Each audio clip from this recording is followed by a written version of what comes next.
રાજ્યમાં ફરી એકવાર પોસ્ટ ઓફિસો અને પાસપોર્ટ ઓફિસોને બોમ્બથી ઉડાવી દેવાની ધમકી મળતા તંત્ર હરકતમાં આવ્યું છે.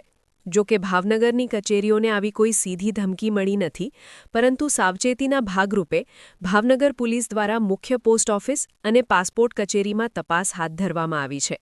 સલામતી ખાતર કચેરીઓને ખાલી કરાવીને પોલીસના ઉચ્ચ અધિકારીઓની દેખરેખ હેઠળ સર્ચ ઓપરેશન ચલાવાયું છે.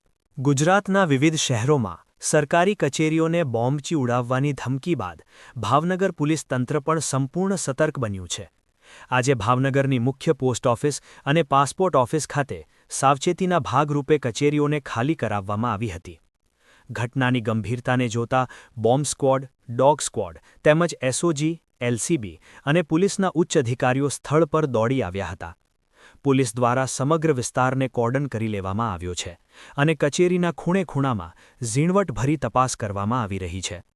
લોકોમાં કોઈ અફરાતફરી ન ફેલાય તે માટે પોલીસનો ચુસ્ત બંદોબસ્ત તમામ સંવેદનશીલ સ્થળો પર ગોઠવી દેવામાં આવ્યો છે. મહત્વનું છે કે ભાવનગરની આ કચેરીઓને કોઈ સીધી ધમકી મળી નથી, પરંતુ રાજ્યવ્યાપી એલર્ટના પગલે આ એક મોક ડ્રિલ જેવી સુરક્ષા કાર્યવાહી છે.